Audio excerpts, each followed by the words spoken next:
Hello प्यारे बच्चों इस वीडियो में हम आपकी क्लास 10 साइंस का सेकंड चैप्टर अम्ल क्षारक एवं लवण एसिड्स बेसेस एंड सॉल्ट्स, इससे पिछले वाले 3 वीडियोज़ में हमने आपका जो चैप्टर फर्स्ट है रासायनिक अभिक्रियाएं एवं समीकरण, 2 वीडियोज़ में उसका हमने एक्सप्लेनेशन समझा था और तीसरे वीडियो में हमने उसके सारे क्वेश्चंस किए थे, है ना।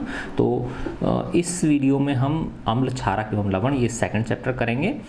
ये जो विज्ञान है आपकी, है ना, ये हमारी जो प्रकृति है उसी की चीज़ों का ही अध्ययन है। ये सब हमारे दैनिक जीवनचर्या में काम आने वाली चीज़ें हैं, है ना। जैसे अम्ल है, अम्ल का हमारा कितना चीज़ों से वास्ता पड़ता है ना। नींबू हुआ, दही हुई, ठीक है ना। इन सब के अंदर क्या है ना, अम्ल होते हैं। क्षार जैसे साबुन से कपड़े धोते हैं, ठीक है ना। तो जो साबुन है वो सब किससे बनते हैं? क्षारकों से बनते हैं। लवण, बहुत सारे लवण हम उपयोग करते हैं। जैसे सबसे कॉमन लवण है नमक, जिसको बोलते हैं, ठीक है ना। तो ये जो विज्ञान है आपकी, ये हमारी जो प्रकृति है उसी की चीज़ों का अध्ययन है। तो अब इसमें बताया गया है, आपने पिछली कक्षाओं में अध्ययन किया होगा कि भोजन का खट्टा एवं कड़वा स्वाद भोजन में विद्यमान क्रमशः अम्ल एवं क्षारक के कारण होता है। अगर भोजन खट्टा हो गया है ना, जैसे रखा हुआ है, बाहर रखा हुआ है काफ़ी लंबे समय से, है ना, तो क्या हो जाएगा? वो खट्टा हो जाएगा, खराब हो जाएगा, तो उसमें अम्ल बन गया। कड़वा है, इसका मतलब उसके अंदर क्या है? क्षार विद्यमान है।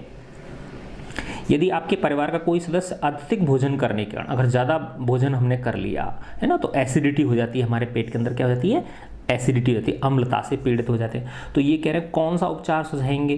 तो हमें पता है कि अम्ल और जो क्षार होते हैं वो एक दूसरे के प्रभाव को क्या कर देते हैं? नष्ट कर देते हैं, है ना। तो इसीलिए हम पेट के अंदर जो एसिडिटी होती है, अम्लता जो होती है, जैसे खट्टी डकारें आना, ठीक है ना, तो पेट में जलन होना, खट्टी डकारें, इसका मतलब पेट के अंदर क्या बन रहा है? ज़्यादा एसिड बन रहा है। तो वो एसिड का प्रभाव कब कम होगा? जब हम उसमें क्षार उपयोग में लेंगे। तो उसके लिए क्या लेते हैं हम? नॉर्मली जो है बाज़ार से या तो एंट एसिड दवाएं आती हैं, ठीक है ना, डाइजीन वगैरह इस तरह की दवाई होती है ना। एक वाइट कलर का सा, वाइट रंग का एक वो आता है, शीशी आती है पीने की, ठीक है ना। तो क्षार का उपयोग करके हम अम्लता को कम कर सकते हैं, ठीक है। तो अब ये कह रहा है कौन सा उपाय सुझाओगे आप? नींबू पानी, सिरका या बेकिंग सोडा का विलयन। देखो नींबू पानी और सिरका तो ये तो दोनों क्या है? अम्ल हैं। तो पहले ही ऑलरेडी उसमें अम्ल हो रखा है, तो और अम्ल डालेंगे तो और ज़्यादा अम्ल हो जाएगा। तो इससे क्या अम्ल के प्रभाव को नष्ट करने के लिए बेकिंग सोडा का विलयन हमको यूज में लेना पड़ेगा, है ना। जैसे इनो वगैरह होती है तो उसमें क्या होता है? वो क्षारक होता है, बेकिंग सोडा होता है इसके अंदर, ठीक है। तो इसका उपयोग करेंगे हम, ना कि नींबू पानी और सिरका का। उपचार बताते समय आप किस गुणधर्म का ध्यान रखेंगे कि भाई क्या एसिड है, क्या बेस है ना, कौन सा पदार्थ एसिड है, कौन सा पदार्थ बेस है। आप जानते हैं कि अम्ल एवं क्षारक एक दूसरे के प्रभाव को क्या करते हैं? समाप्त कर देते हैं। आपने अवश्य ही इसी जानकारी का उपयोग किया होगा। हाँ, हमने इसी का किया, ठीक है ना। अब है कि बिना स्वाद चखे खट्टे और कड़वे पदार्थ की जांच कैसे करें? जैसे आपको पता है, आपने लिटमस पेपर होता है, नीले, है ना, नीला लिटमस और लाल लिटमस। तो ये क्या है? सूचक होते हैं, प्राकृतिक सूचक हैं, ये इंडिकेटर्स होते हैं जो बता देते हैं कि ये पदार्थ अम्लीय प्रवृत्ति का है, ये पदार्थ क्षारीय प्रकृति का है, ठीक है। तो हम जानते हैं कि अम्लों का स्वाद खट्टा होता है और नीले लिटमस पत्र को क्या करते हैं? लाल कर देते हैं। जबकि क्षारक कैसे होते हैं? कड़वे होते हैं, बिटर होते हैं। और लाल लिटमस पेपर को क्या करते हैं? नीला कर देते हैं। ये लिटमस एक नेचुरल इंडिकेटर होता है, प्राकृतिक सूचक होता है। इसी प्रकार हल्दी, टर्मरिक जो है वो भी एक सूचक है। जैसे आपने देखा होगा, आपने कभी माना कढ़ी खाई हमने, है ना, और हमने सफ़ेद शर्ट पहन रखी और कढ़ी की कुछ बूंद उसके ऊपर गिर गई, हमारी सफ़ेद शर्ट के ऊपर गिर गई, तो कढ़ी के अंदर क्या होता है? हल्दी होती है, ठीक है ना। तो हल्दी से हमारी उस पर दाग पड़ जाता है। तो जब हम धोते हैं उस दाग को, है ना, तो जब हम साबुन लगाते हैं तो उसका रंग पीले से ब्राउन रेड हो जाता है ना, डार्क ब्राउन हो जाता है वो, ठीक है ना। और जैसे ही फिर उसको पानी से धोएंगे तो वो वापस से डार्क जो ब्राउन था वो ब्राउन रेड वापस से किस में हो जाएगा? पीले में हो जाएगा, ठीक है ना। तो इसका मतलब ऐसा क्यों है? क्योंकि हल्दी भी क्या है? एक प्राकृतिक सूचक है। और जब इस पर क्षार, है ना, का उपयोग करते हैं हम, ठीक है ना, तो क्षार से उस हल्दी का रंग जो है वो पीले से क्या? ब्राउन बन जाता है वो, ठीक है ना। और जब उसको धोते हैं वापस से तो वो नॉर्मल अपनी उसी स्थिति में आ जाता है, क्षार का खत्म हो गया क्षार उसमें, तो वापस अपने पीले रंग में ही आ जाएगा वो। हालांकि साबुन की वजह से वो थोड़ा सा हल्का पीला हो जाएगा क्योंकि कुछ रंग उसका उड़ जाएगा, ठीक है ना। तो हल्दी भी एक प्राकृतिक, क्या आपने कभी ध्यान दिया कि सफ़ेद कपड़ों पर लगे सब्जी के दाग जब क्षारीय प्रवृत्ति वाले साबुन से रगड़ते हैं हम उसको, तो धब्बे का रंग भूरा लाल हो जाता है, ब्राउन रेड हो जाता है। लेकिन कपड़े को अत्यधिक जल से धोने के पश्चात, यानी खूब सारा पानी से खंगाल लेंगे हम उसको, तो फिर वापस से पीला हो जाएगा वो, ठीक है ना। अम्ल एवं क्षारक की जांच के लिए आप संश्लेषित सूचक, है ना, ये देखो ये वाला जो लिटमस पेपर था, है ना, ये और जो हल्दी थी, ये प्राकृतिक सूचक हैं, ठीक है ना। ये प्रकृति से पाए जाने वाले पदार्थों से इनको बनाया गया है, ठीक है। और लेकिन ये जो हैं सिंथेटिक हैं, कौन कौन से, मैथिल ऑरेंज और फिनोल्फ्थेलिन। सिंथेटिक मतलब इनको मानव ने बनाया है, प्रयोगशालाओं में बनाया है इनको, ठीक है ना, विभिन्न प्रकार के रसायनों का उपयोग करके। तो ये भी क्या है, सूचक है, इनका रंग बदल जाता है जब हम इनको अम्ल और क्षार के साथ इनकी क्या कराते हैं, अभिक्रिया कराते हैं। तो ये कह रहे हैं इस अध्याय में हम इन्हीं के बारे में पढ़ेंगे और ये किस प्रकार से एक दूसरे के प्रभाव को क्या कर देते हैं, नष्ट कर देते हैं, और जीवन में उपयोग में आने वाली बहुत सी रोचक वस्तुओं के बारे में हम इसमें अध्ययन करेंगे, ठीक है। अच्छा देखो, अब एक बहुत ही इंटरेस्टिंग क्वेश्चन इसमें दे रखा है कि आपके पास 3 परख नली दे रखी हैं आपको, एक में डिस्टिल वाटर है, आश्रित जल है, और बाकी की 2 में, एक में एसिड भरा हुआ है, एसिड सॉल्यूशन, और दूसरे में बेसिक सॉल्यूशन भरा हुआ है ना। देखो अम्लीय को एसिडिक बोलते हैं और क्षारीय को बेसिक, BASIC, बेसिक सॉल्यूशन बोलते हैं। तो 3 परख नली हैं आपके पास, 3 टेस्ट ट्यूब हैं, एक में तो आश्रित जल यानी डिस्टिल वाटर भरा हुआ है, दूसरे में अम्लीय विलयन है, और तीसरे में क्षारीय विलयन है। अब आपके पास सिर्फ लाल लिटमस पेपर दे रखा है, ये कह रहा है सिर्फ लाल लिटमस पेपर दे रखा है, तो आप कैसे पहचानोगे कि तीनों में क्या क्या चीज़ भरा हुआ है, किस में पानी है, किस में अम्लीय विलयन है, किस में क्षारीय विलयन है। आपके पास सिर्फ और सिर्फ रेड लिटमस पेपर है, ठीक है ना। तो अब हम उस रेड लिटमस पेपर को एक एक करके डुबोएंगे, है ना। माना जैसे पानी वाले में डुबोया हमने, है ना, एक में पानी वाले में डुबोया तो उसमें कोई फर्क नहीं पड़ेगा, हमें पता नहीं है कि वो पानी है। जैसे माना एक में डुबोया, है ना, कोई फर्क नहीं पड़ा, दूसरे में डुबोया कोई फर्क नहीं पड़ा, तीसरे में डुबोया तो वो लाल क्या हो गया, नीला हो गया, है ना। तो इसका मतलब जिसमें डुबोने से लाल लिटमस पेपर क्या हो गया, रेड लिटमस पेपर ब्लू हो गया, तो इसका मतलब उसमें क्षार है, क्या है उसके अंदर, क्षार है, ठीक है ना। उसको अलग कर दिया, ठीक है, उसको हटा के उस पर लिख दिया हमने भाई इसके अंदर क्षार है। अब बच गई आपके पास 2, ठीक है। अब वो क्या है, अब उनको वापस से उस जो है ना उसमें डालेंगे हम, है ना, एक एक करके उसमें डालेंगे। तो अब वो लाल से क्या हो चुका है, नीला हो चुका है, ठीक है ना। तो अगर माना एक परख नली में डालने पर उसके रंग में कोई फर्क नहीं पड़ा, ठीक है ना, उसके रंग में कोई फर्क नहीं पड़ा, है ना, तो इसका मतलब क्या है, उसको उसमें डुबोने में तो वो पानी है, डिस्टिल वाटर है ना। लेकिन अगर उस लाल जो था, जो नीला हो गया था, उसको उस परख नली में डालने पे वो नीले से क्या होता है, वापस लाल हो जाता है। तो इसका मतलब क्या है, वो उसके अंदर अम्ल है, क्योंकि अम्ल जो है वो नीले लिटमस को क्या कर देता है, लाल कर देता है, ठीक है ना। तो इससे पता चल गया हमको कि जिसने कलर चेंज किया वापस से उसका, ठीक है ना, लाल था क्या हो गया था, नीला हो गया था, और नीले ने वापस क्या कर दिया, नीले को वापस क्या बदल दिया, लाल बदल दिया, तो वो क्या है, एसिड है, ठीक है ना। तो उस पर एसिड लिख देंगे हम, और तीसरा जो बच गया वो अपने आप डिस्टिल वाटर बच गया। तो इस तरह से हम तीनों का क्या कर सकते हैं, पहचान कर सकते हैं, ठीक है। अब ये है अम्ल क्षारक के रासायनिक गुणधर्म समझना, इसके जो केमिकल प्रॉपर्टीज हैं उनके बारे में, है ना। तो प्रयोगशाला में अम्ल एवं क्षारक, एसिड एंड बेसिस। तो विज्ञान की प्रयोगशाला में हाइड्रोक्लोरिक अम्ल HCl, है ना। देखो ये कॉमन कुछ अम्लों के और क्षारकों के नाम थे, तो इसको परेशान नहीं होना है, जब आप बार बार उपयोग करोगे तो अपने आप आपको याद हो जाएंगे, रटने की जरूरत नहीं है इसमें, है ना। तो ये हाइड्रोक्लोरिक अम्ल हो गया, सल्फ्यूरिक अम्ल H2SO4, नाइट्रिक अम्ल HNO3, एसिटिक अम्ल जिसको सिरका बोलते हैं, विनेगर, है ना, CH3COOH। फिर है सोडियम, देखो यहाँ तक ये अम्ल हैं। फिर अब यहाँ से बेस शुरू हो गए, क्षारक, sodium hydroxide NaOH, calcium hydroxide CaOH whole twice, फिर potassium hydroxide KOH, magnesium hydroxide MgOH whole twice, और अमोनियम हाइड्रोक्साइड NH4OH। तो देखो ये क्या है, NaOH, ये क्षारक हैं। तो ये कह रहा है इनके नमूने ले लो, आप नमूने इकट्ठे कर लो, ठीक है ना। अब कह रहा है ऊपर दिए गए प्रत्येक विलयन की एक एक बूंद वाच ग्लास में बारी बारी से रखिए, कोई ग्लास की प्लेट मान लो आप, उसमें बारी बारी से एक एक बूंद रखनी है ना, और नीचे दिए गए सूचकों के हिसाब से उनको जांच करनी है। अब आपका सूचक क्या क्या चीज़ है, एक है लाल लिटमस पेपर होता है, ये पेपर की कटिंग सी होती है, छोटी छोटी बारीक सी, है ना, जैसे उंगली के बराबर मोटी, है ना, लाल लिटमस, नीला लिटमस, फेनोल्फथैलीन, है ना, एवं मैथिल ऑरेंज विलयन के साथ लिए गए विलयन के रंग में क्या क्या परिवर्तन होता है। ठीक है ना। तो अब देखो ये जो अम्ल हैं, जितने भी ये जो अम्लों के नाम लिए थे, ये नीले लिटमस को क्या कर देंगे, लाल कर देंगे। तो ठीक है ना, उससे पता चल जाएगा हमको। और जो क्षार हैं वो क्या कर देंगे, लाल को नीला कर देंगे। ठीक है ना। और अब ये तो नीले लिटमस और लाल लिटमस का हो गया। अब है फेनोल्फथैलीन और मेथिल ऑरेंज। फेनोल्फथैलीन जो है ये एक विशेष प्रकार का संश्लेषित सूचक है ये, है ना। और ये जो फेनोल्फथैलीन है ये जो है ना अम्लीय माध्यम में इसका रंग परिवर्तित नहीं होता।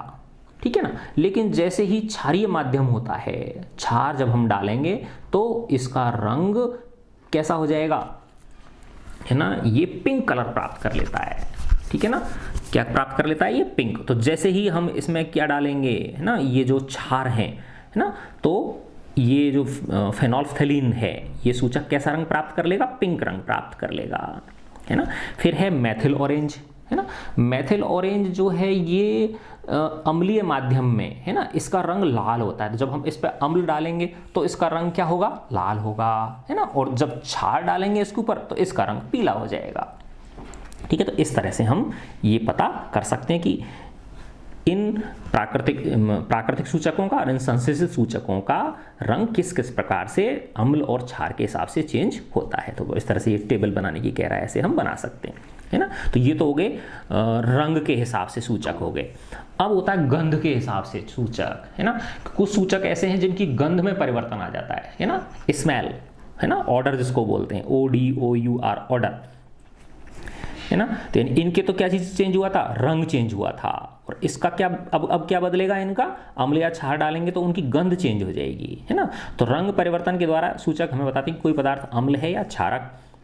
कुछ ऐसे पदार्थ होते हैं जिनकी गंध अम्लीय या क्षारकीय माध्यम में चेंज हो जाती है। ठीक है ना, इन्हें गंधीय ऑल्फैक्टरी सूचक कहते हैं, है ना। अब इसमें देखो एक एक्टिविटी दे रखी है कि एक बारीक बारीक प्याज काट लो, है ना, उसको एक थैली में भर लो और फिर उस पर छोटे छोटे कागज के, वो कागज नहीं, कपड़े के साफ जो कतीर होती है ना, जो कतरन होती हैं, वो जैसे आयताकार ऐसे समझ लो आप, है ना, ये उसमें कुछ साफ काट के डाल दी, कुछ कतीर डाल दी, कतरन उसकी कपड़े की। ठीक है। और रात भर उसको फ्रिज में रख दिया। ठीक है। फिर जैसे हम सुबह उसको निकालेंगे तो उन कपड़ों के अंदर क्या होगी बताओ, प्याज की स्मेल हो जाएगी। ठीक है ना। अब उनको एक साफ उस पर रख देंगे, किसी धरातल पर रख दिया हमने। अब उस पर हम अम्ल की बूंद डालेंगे और क्षार की बूंद डालेंगे। तो होता क्या है कि अम्ल से, है ना, उसकी गंध में कोई परिवर्तन नहीं आता। लेकिन जैसे ही हम उस पर क्षार डालेंगे, है ना, जैसे NaOH क्षार होता है ना, जैसे HCl डाला तो कोई फर्क नहीं पड़ेगा उसकी गंध में। लेकिन जैसे ही NaOH डालेंगे हम तो उसकी गंध हीन हो जाएगा, वो यानी उसकी जो प्याज की जो गंध है उसमें से, उस कपड़े में से वो गायब हो जाएगी। फिर आप जैसे ही वापस से पानी से धोओगे उसको तो अम्ल बाहर निकल जाए, वो क्षार जो है वो बाहर निकल जाएगा उसमें से, है ना। तो वापस से प्याज की गंध आने लगेगी। ठीक है ना। तो इसका मतलब क्या हुआ कि जब ये इस तरह के जो गंधीय सूचक हैं, ठीक है ना, जैसे ये हो गया, प्याज हो गया, ठीक है ना, और भी आगे इसमें दे रखा है ना, वनीला जैसे वो आती है ना, आइसक्रीम वगैरह आती है, तो वनीला भी क्या होती है, एक पौधा होता है ये, है ना, जिसमें फलियां आती हैं, तो उन फलियों से फिर एसेंस निकालते हैं। ठीक है ना। एसेंस का मतलब एक तरह से उनमें से कोई ऐसा द्रव जैसी कोई चीज़ बना लेते हैं। ऐसे लौंग का तेल है तो इसकी भी क्या होती है, गंध होती है। तो चाहे आप प्याज की गंध लो या वनीला की गंध लो या लौंग के तेल की गंध लो, है ना, तो ये तीनों ही, है ना, इसको लौंग के तेल को क्लोव ऑयल बोलते हैं इंग्लिश में, CLOVE, क्लोव ऑयल। ठीक है ना। तो इसकी स्मेल जो है, क्या, जब हम इस पर क्या डालते हैं, क्षार डालते हैं, तो इसकी स्मेल क्या हो जाती है, गायब हो जाती है, वैनिश हो जाती है ना, इन तीनों की ही। और अम्ल से इन पर कोई फर्क नहीं पड़ता, है ना। तो क्या समझ में आया, ये किस तरह के सूचक हो गए, गंधीय सूचक हो गए, है ना। गंध यानी स्मेल में इनकी में क्या आता है, परिवर्तन आता है, तो उससे हमको पता चल जाएगा। जैसे हमने अम्ल डालेंगे तो उसकी गंध में कोई फर्क नहीं आएगा, जैसे ही क्षार डाला तो गंध उसकी गायब हो जाएगी। इस तो हमको पता चल जाएगा भाई इसमें ये अम्ल है और ये क्षार है, ठीक है। तो यही इसमें समझाया गया है। तो वनीला, प्याज, लौंग के तेल में से किसे गंधीय सूचक की तरह उपयोग किया जा सकता है ना। तो इनमें तीनों को ही हम क्या कर सकते हैं, गंधीय सूचक के रूप में उपयोग में ले सकते हैं, ठीक है ना। ऑल्फैक्टरी इंडिकेटर्स के रूप में हम इसको यूज में ले सकते हैं। अच्छा, अब है अम्ल एवं क्षारक धातु के साथ कैसे अभिक्रिया करते हैं। तो ये जो एसिड हैं और बेस हैं, जब मेटल्स के साथ कैसे अभिक्रिया करते हैं। तो देखो एक बहुत छोटी सी एक इंटरेस्टिंग इसने ये एक्टिविटी आपके इसमें दर्शाई गई है। ये रहा देखो, ये एक परख नली है ना। इसमें दानेदार जिंक के टुकड़े डाले हुए हैं, है ना, जिंक ग्रेन्यूल्स डाले हुए हैं। ये दिख रहे हैं ना आपको, जिंक के दाने पड़े हुए हैं। और इसके अंदर फिर तनु सल्फ्यूरिक अम्ल डाल दिया, है ना। तनु यानी पतला सल्फ्यूरिक H2SO4 डाल दिया इसके अंदर। तो जैसे ही इस जिंक के ऊपर हम तनु सल्फ्यूरिक अम्ल डालेंगे तो इसमें से बुलबुले उठेंगे। किसके, हाइड्रोजन गैस के बुलबुले उठेंगे। और फिर ये कॉर्क है, कॉर्क में एक नली लगी हुई है, इस नली में से ये हाइड्रोजन गैस ऐसे आएगी। और फिर यहाँ ये साबुन का घोल है ना। तो साबुन के घोल में इस नली को डुबोया हुआ है। और फिर ये जब बुलबुले ऊपर उठेंगे तो चूंकि ये साबुन का घोल भरा हुआ है तो बुलबुले किस में अंदर कैद हो जाएंगे, साबुन के अंदर कैद हो जाएंगे। तो यानी एक तरह से वो जो, अगर तुम सोचो ये साबुन नहीं होता तो फिर तो ये क्या होता, ये गैस जो है सीधी उसमें वायुमंडल में चली जाती, पता ही नहीं चलता हमको, है ना। चूंकि ये साबुन के घोल में तो वो बुलबुले उठते हुए हमको दिखेंगे, क्योंकि चारों तरफ लेयर किसकी बनी हुई है, साबुन की लेयर उसमें बनी हुई है, ठीक है ना। और फिर जैसे ही इसके पास हम मोमबत्ती लाएंगे इन बुलबुलों के पास में, है ना, तो ये किसकी, फट फट की ध्वनि के साथ फूटते हैं। फिर ये तो ये जो फट फट की ध्वनि होती है ना, ये किसको शो करती है, हाइड्रोजन गैस को शो करती है, ठीक है। तो यही अभिक्रिया इसमें दर्शाई गई है। तो धातु अम्लों के साथ अभिक्रिया करके क्या निष्कासित करते हैं, हाइड्रोजन गैस निष्कासित करते हैं, है ना। तो यही बताया गया इसके अंदर। तो HCl ले लो, HNO3 नाइट्रिक अम्ल ले लो या एसिटिक अम्ल ले लो, इसके साथ क्रियाकलाप दोहराओ। तो ये कह रहा है क्या प्रत्येक स्थिति में प्रेक्षण समान होंगे या भिन्न होंगे। तो देखो हाइड्रोजन गैस तो निकलेगी तीनों स्थितियों में, लेकिन कि इनमें अलग अलग मात्रा में, है ना। जैसे वो उसकी अम्ल की उस पर निर्भर करेगी कि अम्ल की क्रियाशीलता किसी, अब जैसे ये एसिटिक अम्ल है, ये तो दुर्बल अम्ल है, तो इसमें क्या निकलेगा, कम जो है ना, एसिटिक अम्ल में कम हाइड्रोजन गैस निकलेगी, ठीक है ना। इस तरह से हम इसको कर सकते हैं।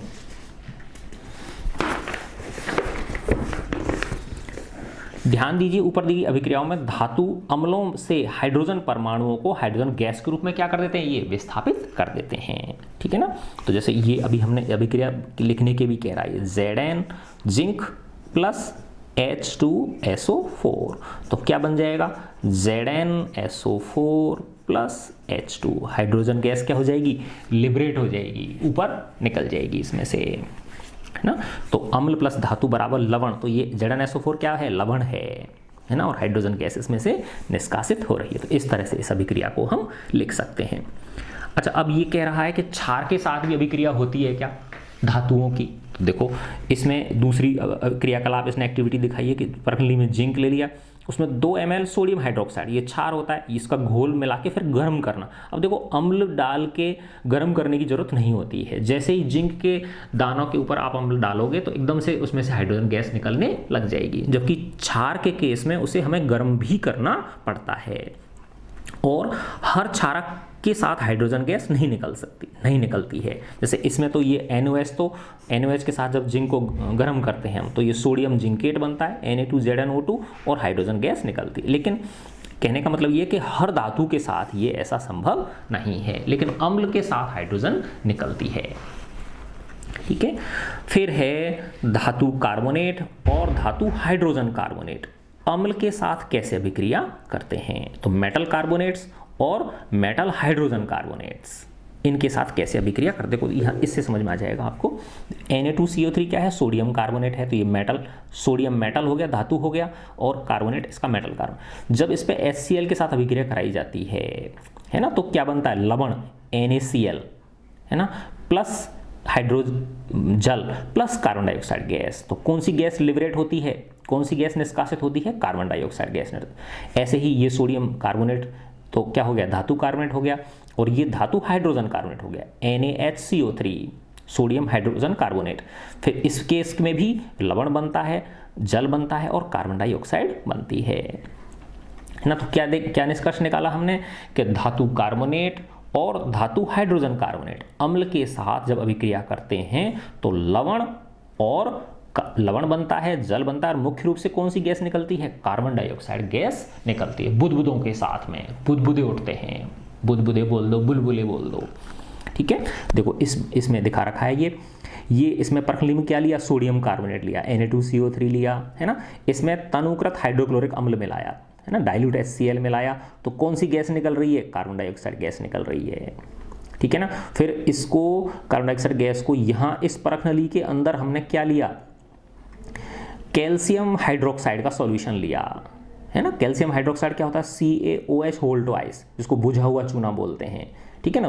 तो चूने को पानी में मिक्स कर लिया, है ना, तो उससे क्या बन गया, हमको कैल्शियम हाइड्रोक्साइड में उसको छान लिया, तो बिल्कुल कैसे रंग का होगा, वो बिल्कुल पानी जैसा हो जाएगा वो, है ना, पारदर्शी, है ना। लेकिन जैसे ही उस पारदर्शी कैल्शियम हाइड्रोक्साइड का जो सॉल्यूशन है ना, उसके अंदर जैसे कार्बन डाइऑक्साइड गैस अपन प्रवाहित करते हैं तो इसका रंग दूधिया हो जाता है ना। उस चूने के पानी का रंग को कैसा कर देता है, दूधिया कलर का कर देता है। तो वो क्यों हुआ, कैल्शियम कार्बोनेट बनने की वजह से होता है, CaCO3 बनने की वजह से होता है, ठीक है ना। फिर अगर ज़्यादा मात्रा में हम कार्बन डाइऑक्साइड इसमें घोलेंगे चूने के विलयन में, है ना, कैल्शियम हाइड्रोक्साइड के सॉल्यूशन में, तो क्या होगा, वो सफ़ेद रंग जो दूधिया रंग था वो गायब हो जाएगा, क्योंकि फिर एक घुलनशील पदार्थ बनेगा, ठीक है ना। तो इसमें देखो ये आगे दे रखी है अभिक्रिया, दे रही। तो ये जो कैल्शियम हाइड्रोक्साइड चूने का विलयन लिया था ना अपन ने, है ना, और उसमें कार्बन डाइऑक्साइड गैस जैसी प्रवाहित करी तो क्या बना, श्वेत अवक्षेप बना कैल्शियम कार्बोनेट का, है ना। तो दूधिया हो जाता है ना उसका रंग चूने के पानी का, है ना। तो कार्बन डाइऑक्साइड गैस को चूने के पानी से प्रवाहित करने पर हमको क्या बनता है, कैल्शियम कार्बोनेट का श्वेत अवक्षेप, तो यानी वो जो है जो बिल्कुल वैसा था, रंगहीन था चूने का पानी, वो दूधिया रंग उसका हो जाता है, ठीक है। और ज़्यादा अधिक मात्रा में आप कार्बन डाइऑक्साइड प्रवाहित करोगे तो CaCO3 plus H2O plus CO2, है ना, तो फिर ये CaHCO3 होल ट्वाइस बनता है ना, कैल्शियम हाइड्रोजन कार्बोनेट। और ये जल में क्या होता है, विलयशील होता है, घुलनशील होता है, तो इसलिए वो जो दूधिया रंग था वो क्या हो जाएगा, गायब हो जाएगा। चूना पत्थर, लाइमस्टोन, खड़िया, चौक, संगमरमर, मार्बल कैल्शियम कार्बोनेट के ही विविध रूप हैं। सभी धातु कार्बोनेट हाइड्रोजन कार्बन अम्ल के साथ अभिक्रिया करके संगत लवण, कार्बन डाइऑक्साइड और जल बनाते हैं। तो देखो ये अभिक्रिया को इसको इस तरह से लिख दिया।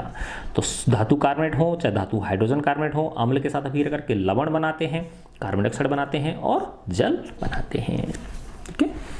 अच्छा, अब इसके बाद में है अम्ल। अच्छा देखो बच्चों, बेटा ये जो साइंस है आपकी, है ना, इसको पढ़ने का यही तरीका है, आप बड़े प्यार से इसको एक एक लाइन पढ़ो, है ना, जल्दबाजी मत मचाओ, है ना। कई बच्चों के मैसेज आते हैं कि सर इम्पोर्टेंट चीज़ बता दो। अरे भाई, तुम ढंग से इसको पढ़ लोगे सारी एक एक चीज़ को तो आपको इम्पोर्टेंट पूछने की ज़रूरत ही नहीं पड़ेगी, है ना। और फिर इम्पोर्टेंट को रट लोगे तो आप क्या होगा, समझ थोड़ी विकसित होगी आपकी। तो बेटा इसको एक एक लाइन पढ़ो, एंजॉय करते हुए पढ़ो, है ना। तुम्हारा मुख्य काम पढ़ाई है, ठीक है ना, और कोई विशेष काम तो तुमसे मम्मी पापा करवा नहीं रहे, इस काम को तो अपन ढंग से करें ना, ठीक है। फिर है अम्ल क्षारक कैसे अभिक्रिया करते हैं ना। अब अम्ल और क्षार की कैसे अभिक्रिया होती है, तो देखो ये बहुत ही कॉमन है ना, जिसको हम उदासीनीकरण अभिक्रिया बोलते हैं। क्या बोलते हैं, उदासीनीकरण। तो अम्ल और क्षार एक दूसरे के प्रभाव को क्या कर देते हैं, नष्ट कर देते हैं और लवण और जल बनाते हैं, है ना। जैसे ये सबसे कॉमन रिएक्शन है सोडियम हाइड्रोक्साइड और HCl, तो क्या मिला के बनता है, NaCl और H2O, लवण और जल बनाते हैं, यानी एक दूसरे के प्रभाव को क्या कर देते हैं, ये नष्ट कर देते हैं, ठीक है। तो इसमें यही दर्शाया देखो इस एक्टिविटी के अंदर कि 2 ml सोडियम हाइड्रोक्साइड ले लो, क्षार ले लो, और उसमें 2 बूंद फेनोल्फ्थिलीन विलयन की डालो।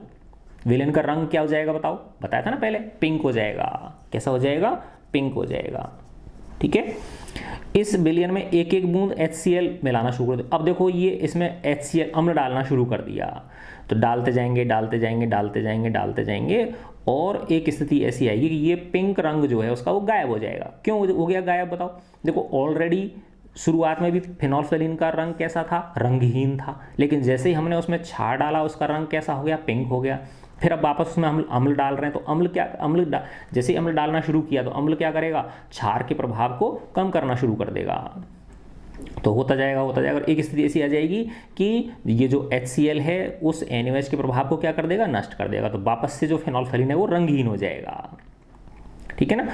फिर वापस से अगर आप NaOH डालोगे उसमें, है ना, तो फिर उसका रंग कैसा हो जाएगा? गुलाबी रंग का हो जाएगा, ठीक है ना। तो ऐसा क्यों हुआ? देखो बता दिया मैंने आपको ये, है ना, क्योंकि जो फिनोल्फथालीन है अगर माध्यम क्षारीय है तो उसका रंग पिंक होगा, और अगर जो है ना न्यूट्रल है तो उसका कैसा होगा? रंगहीन होगा वो। तो उपरोक्त क्रियाकलाप में हमने देखा कि अम्ल द्वारा क्षारक का प्रेक्षित प्रभाव जो है तथा क्षारक द्वारा अम्ल का प्रभाव क्या हो जाता है? नष्ट हो जाता है, समाप्त हो जाता है, कैंसिल आउट हो जाता है। तो इसमें लिख सकते हैं NaOH AQ जलीय विलयन होना चाहिए, है ना। सूखे डाल दोगे तो कुछ नहीं होगा, है ना। HCl ये भी क्या है? जलीय विलयन है। तो NaCl ये भी जलीय विलयन है, और H2O क्या हो गया? लिक्विड हो गया, है ना। तो क्षारक प्लस अम्ल बराबर लवण प्लस, चलो इसको हम न्यूट्रलाइजेशन रिएक्शन भी कहते हैं। पिछली क्लासेस में भी शायद आपने ये पढ़ा होगा, उदासीनीकरण अभिक्रिया, न्यूट्रलाइजेशन रिएक्शन, है ना। बहुत ही कॉमन न्यूट्रलाइजेशन रिएक्शन ये है। अच्छा, अब देखो एक बहुत ही अच्छी चीज़ है इसमें कि अम्ल के साथ धातु के ऑक्साइडों की अभिक्रिया, है ना। तो अम्ल के साथ अगर हम धातु के ऑक्साइड लें, ठीक है, तो क्या होगा? अम्ल के साथ जब धातु के ऑक्साइड लेते हैं तो वही न्यूट्रलाइजेशन रिएक्शन होती है, लवण और जल बनते हैं, ठीक है ना।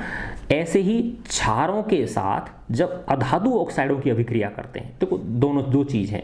अम्ल के साथ तो किसकी अभिक्रिया कराएं? हम धातु के ऑक्साइडों की कराएं, ठीक है ना। जैसे अम्ल लिया हमने, HCl ले लिया, H2SO4 ले लिया, है ना, और धातु के ऑक्साइड क्या हो गया? कैल्शियम ऑक्साइड ले लिया जैसे, ठीक है ना। तो क्या बनेगा? लवण बनेगा और जल बनेगा। इसका मतलब कैसी अभिक्रिया हो रही है? उदासीनीकरण अभिक्रिया। क्योंकि लवण और जब जल बनते हैं तो क्या होती है? वो उदासीनीकरण अभिक्रिया होती है। इसका मतलब क्या हुआ कि ये अम्ल है तो ये धातु के ऑक्साइड कैसे हुई? इनकी प्रवृत्ति क्षारीय हुई, तभी तो लवण और जल बन रहा है ना। तो धातु के ऑक्साइडों की प्रवृत्ति जो है या प्रकृति जो है वो कैसी है? क्षारीय होती है। सेम जब क्षारों को अधातु के ऑक्साइडों के साथ अभिक्रिया कराते हैं हम, तो भी लवण और जल बनता है ना। इसका मतलब वो भी उदासीनीकरण अभिक्रिया है। तो क्षार के साथ जब अधातु के ऑक्साइड को, तो इसका मतलब अधातु के जो ऑक्साइड हुए, अधातु ऑक्साइड मतलब जैसे कार्बन डाइऑक्साइड क्या है? अधातु है ये, ठीक है ना। तो अधातु के जो ऑक्साइड है उनकी प्रवृत्ति कैसी हो गई? अम्लीय हो गई, ठीक है। तो इससे ये रिलेशन निकल के आ जाता है ना। देखो इसमें एक्टिविटी भी ये दिखा रखी है कि बीकर में कॉपर ऑक्साइड की अल्प मात्रा लीजिए, है ना। CuO ले लिया आपने, CuO, उसमें हिलाते हुए धीरे धीरे HCl डाला। क्या डाला? HCl। तो ये बनता है CuCl2, है ना, कॉपर क्लोराइड प्लस H2O, है ना। तो अब इसको बैलेंस कर सकते हो आप, ये 2 से मल्टीप्लाई कर दो इसको, ठीक है ना। तो ये क्या हो जाएगा? CuO, और ये बैलेंस हो गया। तो ये लवण है और ये क्या है? जल है ना। तो लवण और जल, और ये क्या है बताओ? अम्ल है। तो इसका मतलब ये क्या हुआ? क्षार हुआ कि नहीं हुआ? क्योंकि अम्ल और क्षार मिल गए तो लवण और जल बनते हैं। तो इसका मतलब क्या निकल के आया कि ये जो धातु के ऑक्साइड हैं, Cu क्या है? धातु है, कॉपर, और O क्या है? ऑक्सीजन है। तो धातु के जो ऑक्साइडों की जो प्रवृत्ति होती है या प्रकृति होती है वो क्षारीय होती है। ये निकल के आया इसमें, ठीक है ना। ये कह रहा है इसके विलयन के रंग पे ध्यान दो। कॉपर ऑक्साइड का क्या हुआ, है ना। तो ये पहले कैसा होता है? ये नीले हरे रंग का होता है, ठीक है ना। आप देखेंगे कि विलयन का रंग नील हरित हो जाएगा, ठीक है ना, और कॉपर ऑक्साइड घुल जाएगा, है ना। जब कॉपर ऑक्साइड में क्या डाला हमने? HCl डाला, है ना। तो क्या बन गया? कॉपर क्लोराइड बन गया, और वो उसका रंग क्या होता है? नीले हरे रंग का होता है वो, ठीक है ना। धातु के ऑक्साइड एवं अम्ल के बीच होने वाली इसको इस प्रकार धातु ऑक्साइड प्लस अम्ल बराबर लवण प्लस जल। इसका मतलब देखो लवण प्लस जल, तो अम्ल के साथ क्या होगा, ये क्षार होगा, तभी तो लवण जल बनेंगे। तो धातु के ऑक्साइडों की प्रवृत्ति कैसी हो गई, क्षारीय हो गई, है ना। तो यही दर्शाया देखो इसमें कि क्षारक एवं अम्ल की अभिक्रिया के समान ही धात्विक ऑक्साइड अम्ल के साथ अभिक्रिया करके लवण और जल बनाते हैं। अतः धात्विक ऑक्साइड को क्षारकीय ऑक्साइड भी कहते हैं, है ना। बेसिक ऑक्साइड्स होते हैं ये। फिर ऐसे ही सेम क्षारक के साथ अधात्विक ऑक्साइड की अभिक्रिया, है ना, जैसे कार्बन डाइऑक्साइड ले लिया, है ना, और कैल्शियम हाइड्रोक्साइड, तो CO2 plus CaOH whole twice, है ना। तो वही जो अपन ने देखा था चूने के पानी में क्या प्रवाहित करी हमने, कार्बन डाइऑक्साइड गिर, तो क्या बना था, कैल्शियम कार्बोनेट बना था ना, CaCO3 प्लस H2O। इसको बैलेंस कर सकते हैं हम, ठीक है ना। तो इसका मतलब क्या हुआ, लवण और जल बन रहे। तो ये क्या है, क्षार है, तो ये ऑटोमेटिकली क्या हुआ, अम्ल हुआ, है ना। तो अधातु के ऑक्साइडों की प्रवृत्ति कैसी होती है, अम्लीय होती है, ठीक है। तो यही इसमें ये दर्शाया गया है। कैल्शियम ऑक्साइड हाइड्रोक्साइड जो एक क्षारक है, कार्बन डाइऑक्साइड के साथ अभिक्रिया करके लवण और जल का निर्माण करता है। चूंकि क्षारक एवं अम्ल के बीच होने वाली अभिक्रिया के समान है, अतः हम निष्कर्ष निकाल सकते हैं कि अधातुओं के जो ऑक्साइड होते हैं उनकी प्रकृति कैसी होती है, अम्लीय होती है, ठीक है। अच्छा, आप देखो ये है पीतल और तांबे के बर्तनों में दही एवं खट्टे पदार्थ क्यों नहीं रखने चाहिए। अब देखो दही हुआ या खट्टे पदार्थ, उनमें क्या होता है, अम्ल होता है, और ये क्या है, धातु हैं, तो अम्लों की धातु के साथ अभिक्रिया होती कि नहीं होती है। तो इससे क्या होता है, पॉइजनस धातु ऑक्साइड बनते हैं, है ना, जहरीले धातु ऑक्साइड बनते हैं, जो कि क्या करते हैं, हमारे शरीर के अंदर फूड पॉइजनिंग कर सकते हैं वो, है ना, और आदमी क्या पड़ जाते हैं, बीमार पड़ जाते हैं, ठीक है ना। एक बार हमारे गांव की, जब मैं छोटा सा था तब की बात बताता हूँ आपको, कि एक बहुत बड़ा कोई भोज का कार्यक्रम था, कोई शादी वादी थी या पता नहीं मृत्यु भोज था। तो वहाँ पे वो लोग इतना जानते नहीं थे, उस बहुत पुरानी बात है, वो 30-40-45 साल पुरानी है ना। तो वहाँ उन्होंने क्या किया, दाल बनाई, और उनको जो पीतल की वो होती हैं, है ना, टंकियाँ, उनमें भर दिया दाल को, बड़ा लंबा चौड़ा कई सारे गाँवों की वो थी। तो उसमें नींबू निचोड़ दिया, जिससे कि भाई दाल के अंदर टेस्ट आ जाएगा। उनको पता नहीं था कि नींबू के अंदर अम्ल होता है, और संखिया बन गया वो, संखिया मतलब पॉइजनस बन गया वो, और बहुत सारे आदमी क्या हो गए थे, बीमार हो गए थे उस दाल को खा के, और गर्मियों का समय था, ठीक है ना। तो ये बता दिया हमने। फिर है धातु के साथ अम्ल की अभिक्रिया होने पर सामान्यतः कौन सी गैस निकलती है ना। तो हमने देखा था अभी कौन सी गैस निकलती है, हाइड्रोजन गैस निकलती है ना। और उसकी जांच कैसे करेंगे हम, उसके पास जैसे ही हम वो लाएंगे तो पट पट की आवाज़ के साथ वो फूटती है, ठीक है। फिर है कोई धातु यौगिक A तनु हाइड्रोक्लोरिक अम्ल के साथ अभिक्रिया करता है तो बुदबुदाहट उत्पन्न होती है, ठीक है ना। इससे उत्पन्न गैस मोमबत्ती को बुझा देती है, तो ये कौन सी होती है, कार्बन डाइऑक्साइड होगी, ठीक है ना। यदि उत्पन्न यौगिकों में से एक कैल्शियम क्लोराइड है, क्या कह रहा है ये, एक जो है वो क्या है, कैल्शियम क्लोराइड है, तो इस अभिक्रिया के लिए संतुलित रासायनिक समीकरण आपको लिखना है। तो क्या बन रही है ये, कार्बन डाइऑक्साइड गैस बन रही है, ठीक है ना। तो एक ये क्या कह रहा है, कैल्शियम क्लोराइड है बनने वाला, तो इसका मतलब क्या है, कैल्शियम कार्बोनेट प्लस HCl, है ना। तो ये अभिक्रिया क्या हो गई, CaCO3 प्लस HCl, तो क्या बन गया, CaCl2 plus CO2 plus H2। तो इसको हम संतुलित कर सकते हैं, ठीक है। ये 2 हो जाएगा, ट्वाइस HCl, ठीक है ना। तो ये इससे क्या हो गया, ये सारे बैलेंस हो गए, ठीक है। अब इसके बाद आता है सभी अम्लों एवं क्षारकों में क्या समानता है ना। यानी सारे अम्लों में क्या चीज़ समान है और सारे क्षारों में क्या चीज़ समान है, जो कि हम कह सकते हैं भाई हाँ ये अम्ल है तो इन सारे अम्लों में ये चीज़ समान होगी, ये क्षार हैं तो इन सारे क्षारों में ये चीज़ समान होगी, है ना। तो देखो एक मैं मोटा मोटा बताता हूँ आपको कि अम्ल और जो क्षार हैं, है ना, जैसे ही हम इनको जल में डालते हैं, जलीय विलयन बनाते हैं इनका, तो जो अम्ल होते हैं वो हाइड्रोजन धन आयन देते हैं, और जो क्षार होते हैं वो हाइड्रोक्सिल ऋण आयन।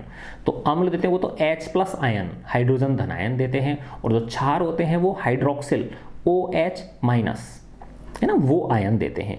और जब आयन विभक्त हो जाता है अम्ल, तो फिर वो विद्युत का क्या करता बन जाता है, सुचालक बन जाता है ना। जिस पानी था, शुद्ध पानी लिया आपने, है ना, उसमें से बिजली प्रवाहित नहीं होगी। लेकिन अगर आपने 2 बूंद उसमें अम्ल की डाल दी या 2 बूंद क्षार की डाल दी तो उसमें से बिजली प्रवाहित होने लग जाएगी, क्योंकि वो आयनों में विभक्त हो जाता है अम्ल जो है, और वो आयन इलेक्ट्रिसिटी को कंडक्ट कर सकते हैं।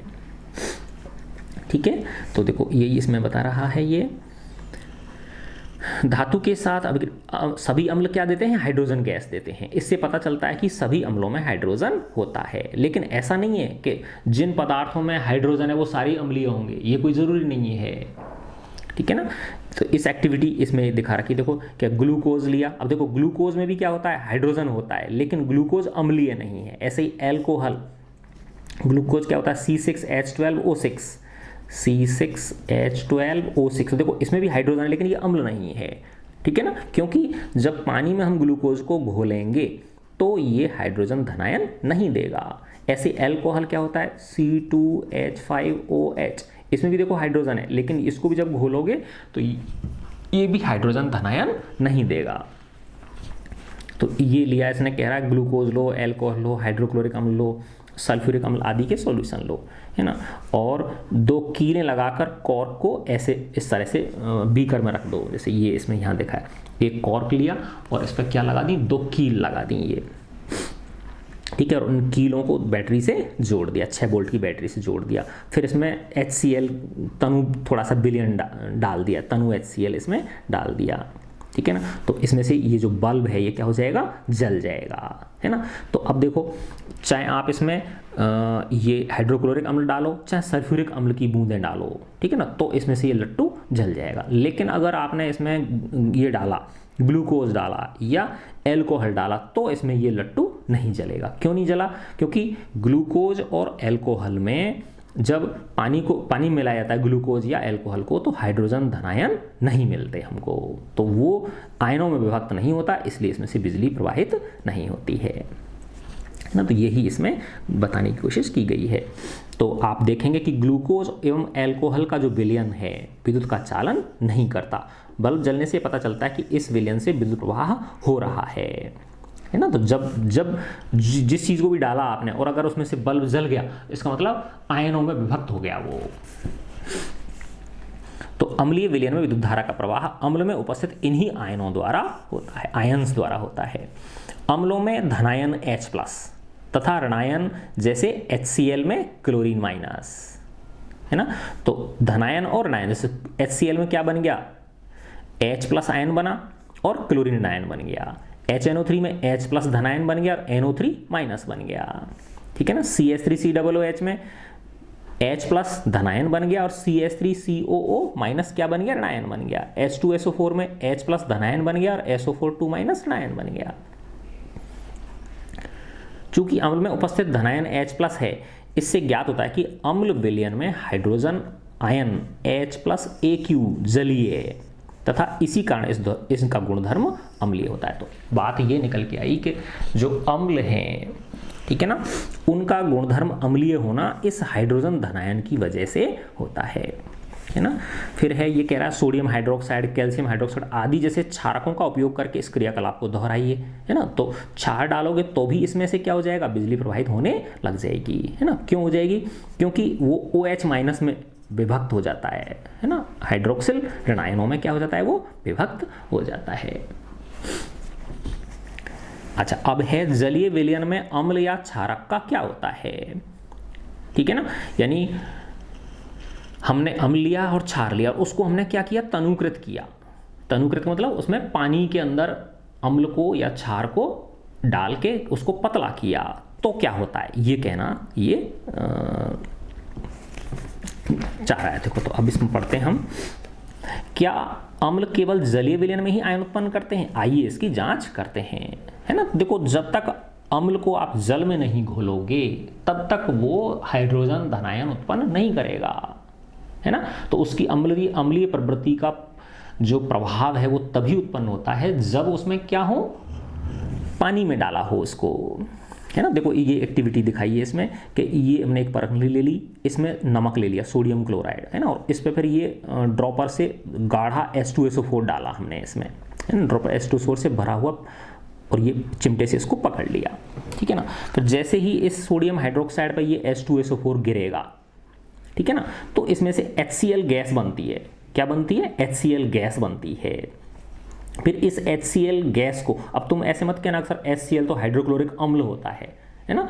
तो एक तरह से वो HCl हाइड्रोक्लोरिक अम्ल तब होता है जब पानी में घोलते हैं उसको, है ना। अगर वो वाष्प के रूप में है, फ्यूम्स के रूप में है ना, बात समझ रहे हो ना आप लोग, धुआं के रूप में है, तो वो अम्लीय प्रवृत्ति नहीं है। जब तक पानी से मिक्स नहीं करोगे तब तक उसकी अम्लीय प्रवृत्ति प्रभाव में नहीं आएगी। यही इस प्रयोग में दर्शाने की कोशिश की गई है कि जब इस नमक के ऊपर H2SO4 डाला तो HCl गैस बनी, है ना। और उस HCl गैस के जब ये निकल रही है, यहाँ पे अगर हम सूखा नीला लिटमस लेके आए तो वो नीला लिटमस जो है लाल नहीं होगा, क्योंकि वो HCl गैस है, लेकिन उसकी अम्लीय प्रवृत्ति तब तक प्रदर्शित नहीं होगी जब तक कि जलीय विलयन नहीं हो, ठीक है ना। लेकिन जैसे ही हम गीला लिटमस पत्र लेके आएंगे, गीला आर्द्र लिटमस पेपर लेके आए हम ब्लू, तो उसका रंग लाल हो जाएगा,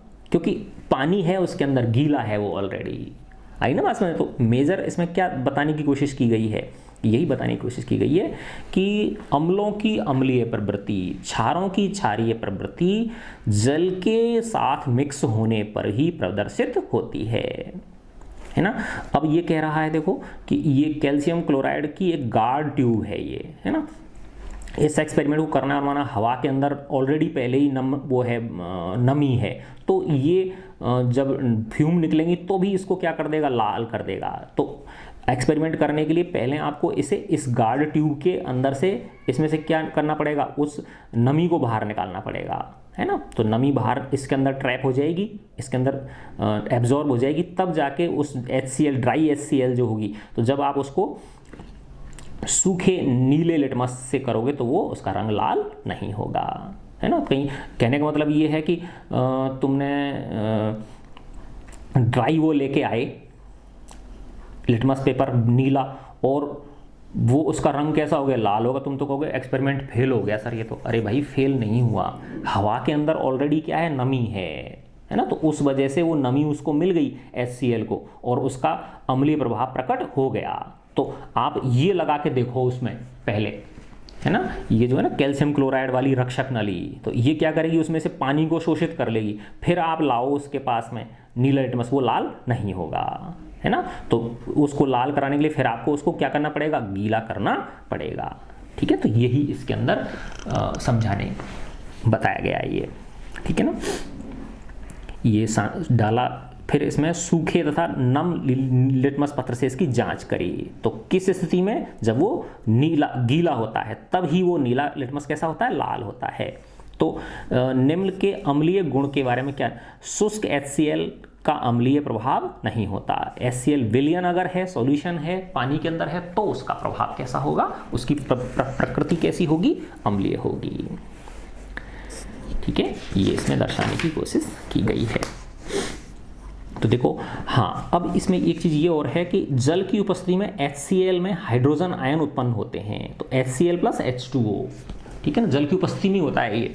तो ये हो गया H3O प्लस, यानी H प्लस आयन कभी अकेले नहीं रहते ये तुरंत जल के साथ अभिक्रिया करके हाइड्रोनियम आयन बना लेते हैं, H3O प्लस बना लेते हैं, यानी मुक्त रूप से H प्लस आयन नहीं मिलते हमको, तुरंत ये जल के साथ अभिक्रिया करके क्या बना लेते हैं, H3O आयन बना लेते हैं।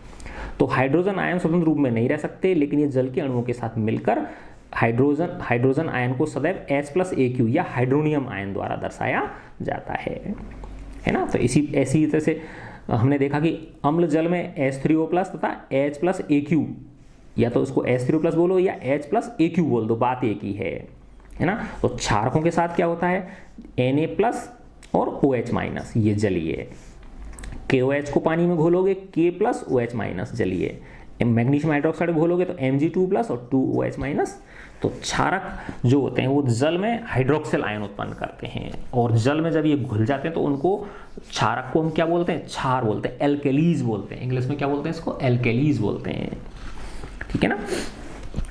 तो H प्लस और OH माइनस की, तो अम्ल और क्षारक मिलके क्या बनता है, लवण और जल। तो H जैसे HCl लिया और NaOH लिया तो NaCl हो जाएगा, और H और OH मिला के क्या बन जाएगा, H2O बन जाएगा, ठीक है।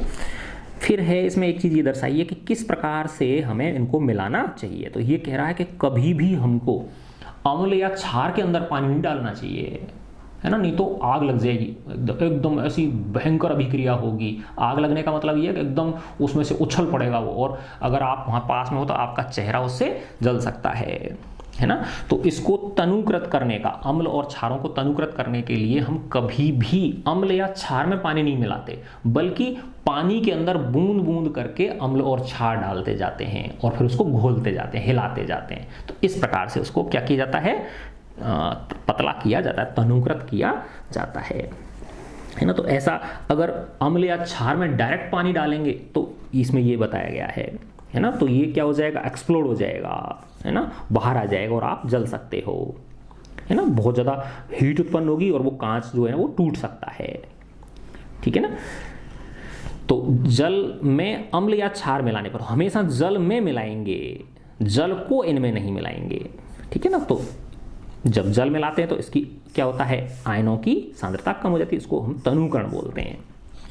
क्या बोलते हैं इसको, डाइल्यूशन बोलते हैं। अब देखो ये छोटे छोटे प्रश्न हैं।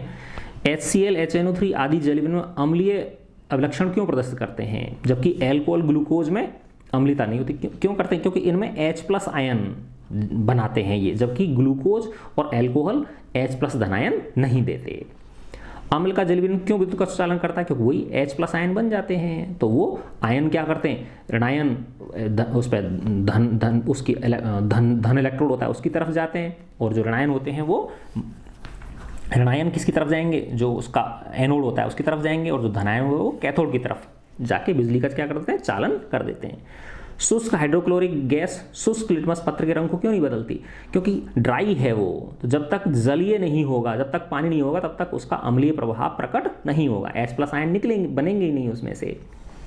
फिर है अम्ल को तनुकृत करते समय क्यों अनुशेषित करते हैं कि अम्ल को जल में मिलाना चाहिए, न कि जल को अम्ल में। बताया ना कि अगर जल को डायरेक्ट अम्ल में डाल दिया तो वो क्या हो जाएगा, एक्सप्लोड हो जाएगा, है ना, एकदम ऐसे बाहर निकलेगा बहुत तेजी से, है ना। तो उसके लिए उल्टा करते हैं हम, है ना, पानी के अंदर बूंद बूंद करके वो डालते हैं और उनको घोलने के लिए चलाते जाते हैं।